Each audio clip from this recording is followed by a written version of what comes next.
Hello my dear student, আশা করি তোমরা সকলেই খুব ভালো আছো। আজকে আবার তোমাদের এএনএম জিএনএম পরীক্ষার জন্য নতুন একটি মক টেস্টের ভিডিও নিয়ে চলে এসেছি। আজকে আমরা মূলত লাইফ সায়েন্স থেকে 20টা কোশ্চেন সলভ করব এই ভিডিওর মাধ্যমে। আর তাছাড়া তোমরা জানো এর আগেও কিন্তু লাইফ সায়েন্সের টোটাল 2টো মক টেস্ট কমপ্লিট হয়ে গিয়েছে। সেই ভিডিওর লিঙ্ক কিন্তু আমি এই ভিডিওর ডেসক্রিপশন বক্সে দিয়ে রাখবো। আর জিকের যে ভিডিওগুলো রয়েছে সেই ভিডিওগুলোরও লিঙ্ক কিন্তু এই ভিডিও ডেসক্রিপশন বক্সে দেওয়া থাকবে। আর তোমাদেরকে জানিয়ে রাখি, আমার আগের বছরের জন্য যে লজিক্যাল রিজনিংয়ের ভিডিওগুলো করানো রয়েছে ডিটেলসে, সেই ভিডিওগুলো কিন্তু তোমরা দেখতে পারো। সেখান থেকে করলেও কিন্তু অনেক কোশ্চেন প্র্যাকটিস হয়ে যাবে। তাই চলো আজকে আমাদের মক টেস্ট 3 এর যে 20টা কোশ্চেন আছে একে একে আমরা সলভ করব। আর তোমাদেরকে বলে রাখি, তোমাদের যদি এই চ্যানেলটি ভালো লেগে থাকে তাহলে প্লিজ সবাই চ্যানেলটিকে সাবস্ক্রাইব করে নাও আর বন্ধুদেরকে ভিডিওগুলোকে শেয়ার করে দাও। দেখো, আমাদের প্রথম কোশ্চেন বলা হয়েছে কোনটি প্রকরণ সৃষ্টির কারণ নয়? মাইটোসিস, ক্রসিং ওভার, অঙ্গজ জনন নাকি হচ্ছে মিউটেশন? এখানে আমাদের অ্যান্সার হয়ে যাবে যে অঙ্গজ জনন হচ্ছে কি যে প্রকরণ সৃষ্টির কারণ নয়। তারপর আমরা চলো নেক্সট কোশ্চেন দেখো, বলা হয়েছে মাইক্রোস্ফিয়ারের প্রবক্তা হলেন ফক্স, স্ট্যানলি, উরে নাকি হচ্ছে মিলার? তো তোমরা প্রত্যেকেই জানো একটা হচ্ছে কি মাইক্রোস্ফিয়ার ছিল, একটা হচ্ছে কোয়াসার্ভেট। তোমরা আমাকে কমেন্টে জানিও যে কোয়াসার্ভেটের প্রবক্তা কে ছিলেন। আর আমি অ্যান্সারটা বলে দিচ্ছি যে মাইক্রোস্ফিয়ারের প্রবক্তা ছিলেন হচ্ছে বিজ্ঞানী ফক্স বা সিডনি ফক্স। তারপর চলো আমরা নেক্সট হচ্ছে কি কোশ্চেনটি দেখে নিই। নেক্সট কোশ্চেনে দেখো বলা আছে 3 নম্বরে, পৃথিবীর আদিম পরিবেশে বায়ুমণ্ডলে কিসের অস্তিত্ব ছিল না? কার্বন ডাইঅক্সাইড, মিথেন, অক্সিজেন নাকি হচ্ছে নাইট্রোজেন? তো এটা হচ্ছে কি যে পৃথিবীর আদিম পরিবেশে বায়ুমণ্ডলে কিন্তু আমাদের অক্সিজেন গ্যাসের কিন্তু কোনো অস্তিত্ব ছিল না, অর্থাৎ মুক্ত অবস্থায় কিন্তু অক্সিজেন ছিল না সেই সময়। এরপর চলো আমরা 4 নম্বর কোশ্চেনটি দেখে নিই। 4 নম্বর কোশ্চেনটিতে বলা হয়েছে হর্টিকালচার হলো বৃক্ষ সম্বন্ধে বিজ্ঞান, উদ্যান পালন, মৎস্য চাষ নাকি হচ্ছে লাক্ষা পালন? তো হর্টিকালচার হচ্ছে কি উদ্যান পালন। তাহলে আমাদের এখানে 4টে কোশ্চেন হয়ে গেল। এরপর চলো আমরা 5 নম্বর কোশ্চেনটি দেখে নিই। 5 নম্বর কোশ্চেনে বলা হয়েছে জীব সংখ্যার পরিমাণ বৃদ্ধির হার প্রভৃতি জীববিদ্যার যে শাখায় আলোচিত হয় সেটি হলো বায়োমেট্রিক্স, বায়োনিক্স, সাইবারনোটিক্স নাকি হচ্ছে বায়ো ইনফরমেটিক্স? তো এখানে হচ্ছে কি যে জীব সংখ্যার যে বৃদ্ধির হার মানে পরিমাণ যে বৃদ্ধির হার সেটা কি হয় জীববিদ্যার যে শাখায় আলোচিত হয় সেটা হচ্ছে কি আমাদের যে বায়োমেট্রিক্স। তারপর চলো আমরা 6 নম্বর প্রশ্নটির দিকে এগিয়ে যাই। 6 নম্বর প্রশ্নে বলা হয়েছে অলিগোসিন যুগের ঘোড়ার নাম কি ছিল? তো এখানে আমাদের অ্যান্সার হয়ে যাবে যে মেসোহিপ্পাস ছিল অলিগোসিন যুগের ঘোড়ার নাম। তারপর আমরা চলো 7 নম্বর কোশ্চেনটিকে দেখে নিই। 7 নম্বর কোশ্চেনটিতে বলেছে বৃক্কের কার্যগত একক হলো নিউরন, নেফ্রন, প্লুরা, অক্ষিগোলক। তো তোমরা এখানে জানো যে বৃক্কের যে কার্যগত একক তাকে আমরা কি বলে থাকি? নেফ্রন বলে থাকি। তারপর 8 নম্বর প্রশ্নে বলা হয়েছে মানব দেহে রসায়নগার বলা হয় কোন অঙ্গকে? যকৃৎ, বৃক্ক, প্লীহা নাকি হচ্ছে অগ্ন্যাশয়? তো এখানে আমাদের অ্যান্সার হয়ে যাবে যে মানব দেহের রসায়নগার আমরা মূলত বলে থাকি হচ্ছে কি যকৃৎ অঙ্গটিকে। তারপর আমরা চলো নেক্সট 9 নম্বর কোশ্চেনটি দেখে নেব। 9 নম্বর কোশ্চেনটি বলেছে মানব দেহের ত্বকের বাইরে স্তরটিকে কি বলা হয়ে থাকে? ডার্মাল, এপিডার্মিস, ডার্মিস নাকি হচ্ছে এক্সোডার্মিস? তো 9 নম্বর প্রশ্নের উত্তরটি হয়ে যাবে যে মানব ত্বকের বাইরের স্তরটিকে আমরা বলে থাকি হচ্ছে এপিডার্মিস। চলো 10 নম্বর কোশ্চেনটি বলা হয়েছে পত্ররন্ধ্রে রক্ষী কোষের রসস্ফীতি চাপ নিয়ন্ত্রণে সাহায্য করে ফেরাস, বোরন, ম্যাগনেসিয়াম নাকি হচ্ছে না পটাশিয়াম?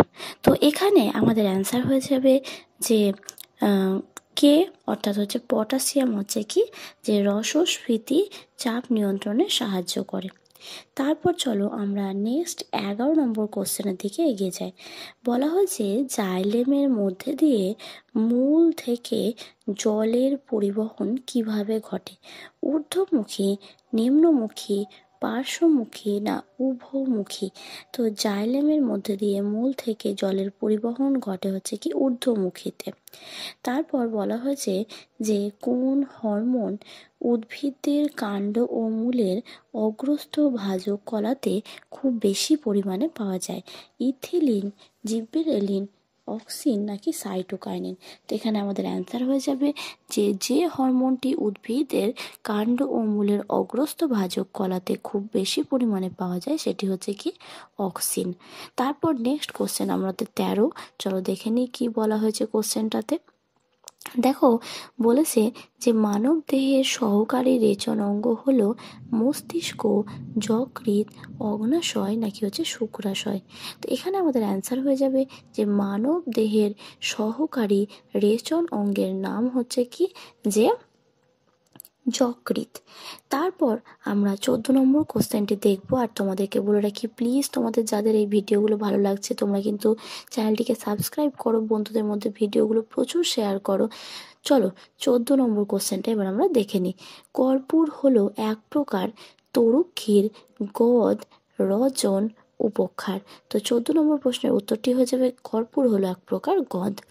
তারপর 15 নম্বর প্রশ্নটিতে বলা হয়েছে কোন রেচন পদার্থটি উদ্ভিদ দেহের ক্ষত সারিয়ে তুলতে সাহায্য করে? রেসারপিন, তরুক্ষীর, গদ, ট্যানিন? তো 15 নম্বর প্রশ্নের উত্তরটি হয়ে যাবে যে তরুক্ষীর কি করে না তো উদ্ভিদ দেহের যে ক্ষত সেটা সারিয়ে তুলতে সাহায্য করে। এরপর নেক্সট আমরা 16 নম্বর কোশ্চেনের দিকে এগিয়ে যাব। 16 নম্বর কোশ্চেনে বলা হয়েছে কানাডা বালসাম হলো এক প্রকার বান তেল, কার্বন ঘটিত রেচন পদার্থ, উপক্ষার নাকি অলীয় রজন? তো কানাডা বালসাম হয়ে যাবে হচ্ছে কি এক প্রকার আমাদের কার্বন ঘটিত রেচন পদার্থ। তারপর আমরা নেক্সট 17 নম্বর কোশ্চেনটি দেখে নেব। বলা হয়েছে মানব দেহের অর্নিথিন চক্র কোথায় সংগঠিত হয়? বৃক্ক, যকৃৎ, ফুসফুস নাকি হচ্ছে ক্ষুদ্রান্ত? 17 নম্বরের অ্যান্সারটি হয়ে যাবে আমাদের হচ্ছে কি যে যকৃতে অর্থাৎ মানব দেহের অর্নিথিনকৃত হয়ে থাকে। এরপর আমাদের নেক্সট কোশ্চেন 18 নম্বর। দেখো বলা হয়েছে কোন রোগের ক্ষেত্রে মূত্রের সঙ্গে গ্লুকোজ নির্গত হয়? কলেরা, যক্ষা, ডায়াবেটিস নাকি হচ্ছে ফ্লুরোসিস? তো তোমরা প্রত্যেকেই জানো এটার অ্যান্সার হয়ে যাবে কি ডায়াবেটিস রোগের ক্ষেত্রে কিন্তু মূত্রের সঙ্গে গ্লুকোজ নির্গত হতে দেখা যায়। এরপর চলো আমরা 19 নম্বর কোশ্চেনটি দেখে নিই। আমরা একবারে লাস্ট পর্যায়ে চলে এসেছি। দেখো বলা হয়েছে যে এদের মধ্যে কোনটি উদ্ভিদদের কার্বনযুক্ত রেচন পদার্থ? রজন, ট্যানিন, টাটুরিন নাকি তরুক্ষীর? প্রথমেই বলে দিই যে উদ্ভিদদের কার্বনযুক্ত রেচন পদার্থ হয় কিন্তু আমরা হচ্ছে কি ট্যানিন আমরা জানি। এইবার এই ট্যানিন এর ক্ষেত্রে একটা জিনিস জানিয়ে রাখি, ট্যানিন মূলত আমরা কোথা থেকে পাই? যে চা গাছের পাতায়, হরিতকি, তেঁতুল থেকে হচ্ছে কিন্তু আমরা ট্যানিন মূলত পেয়ে থাকি। এইবার এই ট্যানিনটা হচ্ছে কিন্তু তিক্ত এবং হচ্ছে কি কার্বনযুক্ত রেচন পদার্থ। তাহলে তোমরা এই ইনফরমেশনটা খাতায় একটু নোট ডাউন করে নেবে। তাহলে চলো নেক্সট আমরা 20 নম্বর কোশ্চেনটি দেখে নিই। 20 নম্বর কোশ্চেনটিতে বলা হয়েছে নিম্নলিখিত কোনটি সঠিক উক্তি নয় শনাক্ত করো। প্রথম অপশনে বলা হয়েছে রাইজোবিয়াম একটি মিথজীবীর নাইট্রোজেন সংবন্ধনকারী ব্যাকটেরিয়া, এটি অবশ্যই সঠিক। তারপর বি নম্বর প্রশ্নে বলা হয়েছে লেগ হিমোগ্লোবিন ব্যাকটেরিয়ার কোষে বর্তমান। তো তোমরা জানোই যে শিম্বগোত্রীয় যে মিথজীবী ব্যাকটেরিয়া রয়েছে তো শিম্বগোত্রীয় উদ্ভিদের মূলে সেইগুলো কিন্তু বসবাস করে থাকে। তো সেইটা হয়ে যাচ্ছে তাহলে এখানেও ঠিক। আর তাদের ক্ষেত্রেই এই হিমোগ্লোবিনটা দেখতে পাওয়া যায় মূলত। আর সি নম্বর অপশানটি দেখো বলা হয়েছে যে নাইট্রোজেনকে অ্যামোনিয়াতে রূপান্তরিত হওয়াকে ডিনাইট্রিফিকেশন বলে। তো ডিনাইট্রিফিকেশন বলতে গেলে মূলত আমরা কি বুঝি সেটা আগে বলে দিই। যে মাটিতে যখন কিছু জীবাণু বসবাস করে তারা কি করে, মাটির মধ্যে নাইট্রোজেন যৌগকে আবদ্ধ করে। কিন্তু ডিনাইট্রিফিকেশন প্রসেসের ক্ষেত্রে কি হয়, সেই নাইট্রোজেন যৌগ ভেঙে গিয়ে পরিবেশে সেই নাইট্রোজেন কিন্তু মুক্ত করে দেয়। তো এই পদ্ধতিটাই হচ্ছে কি আমরা ডিনাইট্রিফিকেশন সম্পর্কে জানি। তাহলে এখানে যেটা বলেছে সেটা কিন্তু ভুল হয়ে যাচ্ছে, তাহলে সি অপশানটা হচ্ছে মূলত ভুল। আর ডি অপশানটিতে বলা হয়েছে দেখো যে নাইট্রোজেনের উৎসেচক নাইট্রোজেনকে অ্যামোনিয়াতে রূপান্তর করে, এটা সঠিক। তাহলে এখানে 3টে অপশান সঠিক রয়েছে, এ, বি এবং ডি, আর সি নম্বর অপশানটি কিন্তু ভুল রয়েছে। তাহলে আজকে আমরা এখানে ভিডিওটি শেষ করলাম। এই নিয়ে আমাদের 20টা কোশ্চেন হলো এবং 3টে ভিডিওতে আমরা প্রায় 60টা মতন কোশ্চেন কিন্তু সলভ করে ফেললাম। এবার তোমরা পরবর্তী কোন ধরনের ভিডিও দেখতে চাও সেটা কিন্তু আমাকে কমেন্টের মাধ্যমে জানাতে ভুলো না, এবং 20টা কোশ্চেন সলভ করবার পর তোমাদের কত করে স্কোর আসছে সেটাও আমাকে জানিও। Thank you. পরবর্তী ভিডিওতে আবার দেখা হবে।